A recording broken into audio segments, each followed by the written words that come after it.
Kellyanne Conway, Donald Trump's campaign manager, has joined us at the table. We saw you walking in the door. Welcome. Good so morning. Donald Trump said yesterday that this is bigger than Watergate. Do you all know something that we don't know? And how could he know that when the FBI is saying we don't even know what's in these emails yet? No, he's merely just saying, Gail, that this is explosive. And I think it reminds people what their hesitations about Hillary Clinton are in the first place. Even for undecided voters, they're quite decided about Hillary Clinton. They've known her for decades. But how can it be explosive, Kellyanne, when we're told we don't even know what's in it yet? Well, even the Democrats are calling it quite explosive and unprecedented. Well, they're saying that about the fact that he made this announcement. Yes. Yeah, but look, sitting on information like that also could have affected the election. So I think Comey was in an impossible spot. I'm reading the reports this morning and yesterday that suggest that others in the FBI knew about it for quite a while and just told Jim Comey, so he was compelled to come forward and say his testimony was no longer true. The Hillary Clinton campaign is calling on them to release all the information they have before Election Day. Would you agree with that? I would agree with the FBI doing what it can, given the fact that these circuitous investigations usually take time, Nora. I mean, I don't think anybody should force their hand. I also think the Clinton campaign is asking the FBI to do something they know the FBI can't do, which is to rush through, because there's an election next week, rush through the normal channels. So, if there are 650,000 emails, as we keep reading in these published reports, on Anthony Weiner's laptop, then that's quite a lot of emails to sift through and see if there's there. So if the FBI says we cannot go through this by Election Day, that's okay with you? I mean, it'd be fine with us. We don't want to politicize the FBI. I see Hillary Clinton engendering boos for FBI Director Comey yesterday at one of her rallies, and I'm reminded, maybe we've been asking the wrong candidate all along. Are you inciting anger and violence at your rallies? Are you qualified for president? Are you fit for office? If they find out that, in fact, there's nothing there, they go through it before the Election Day, you want the FBI to announce, we looked at all these things and there's nothing there. We maintain our original judgment. If they want, they can say that. I guess so. But, you know, the damage is done in this way. Remember, we're having this entire conversation, let's go back to the beginning, because Hillary Clinton flouted the law in the first place. She set up a homebrewed private server that you're not allowed to do, that her people were told you're not allowed to do. She put our national security at risk. She's receiving emails from the President of the United States on a private server, who then President Obama apparently happened to notice and told somebody, is this a private email? This woman has imperiled our national security, and for what good reason? For her petty, personal, political gain. She just is unqualified and unfit to be president. It's that simple. Let me ask you about the Democratic Senator Harry Reid. He has written a letter very highly critical, as you know, of what the FBI director has done. He says that Comey also has, quote, explosive information about close ties and coordination between Donald Trump, his top advisors, and the Russian government. Would you encourage the FBI to release information about that? If they want to, but who's to...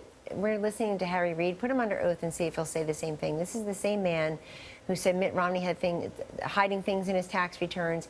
He gives all kinds of specious allegations about people, and people just repeat them without any evidence. I think it's really dangerous. Do you know anything about what he might be talking about, though? Is there any connection by some former official in the campaign who may have had some contact with the Russian government? Charlie, I have zero knowledge, except for what I read in the press, like we all do. So his claims make no sense to you? They really actually make no sense, and I thought it was one of many desperate attempts I saw by the Democrats over the weekend. Look, this is a woman who, it's reported last week, Hillary Clinton spent tens of thousands of dollars on polling and focus groups 2 years before the election to find out what she believes, who she is, and how to convey that to the rest of us. There's no way they have a plan B in place. They were told last week the race is over, there is no path for Trump, wait out the clock. But if you looked last week, her poll numbers were already evaporating a bit. Her poll leads were evaporating a bit, particularly in some of the swing states before FBI Comey made his new revelation. And I just don't think that they were ready for the race to take this turn again. Well, let's talk about our Battleground Tracker poll that says 71% of the people have already voted, and that this new revelation will not change their minds. Will this alter the way that 71% have already voted? 71% say that won't change their minds. That it won't change their minds. Thank you, Nora.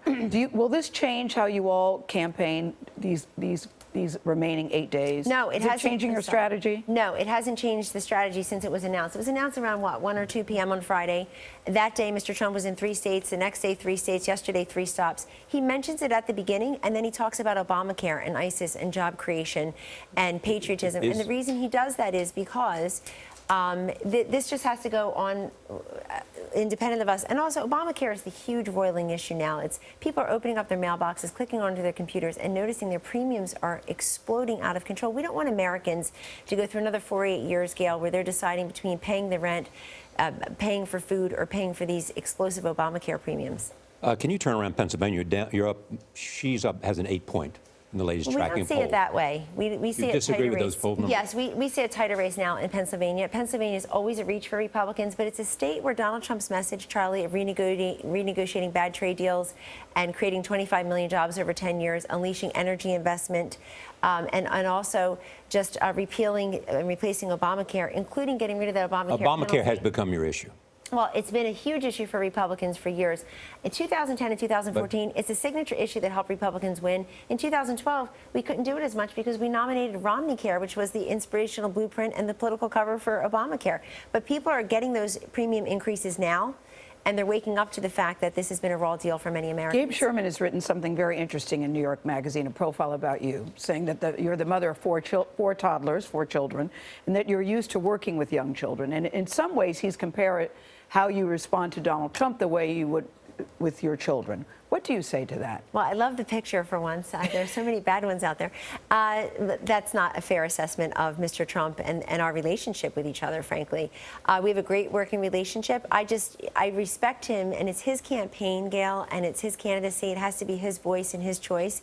But I love the fact that I'm heard, and I love the fact that it took Donald J. Trump to elevate the first female in history to be a presidential campaign manager. Do your mothering skills come into play?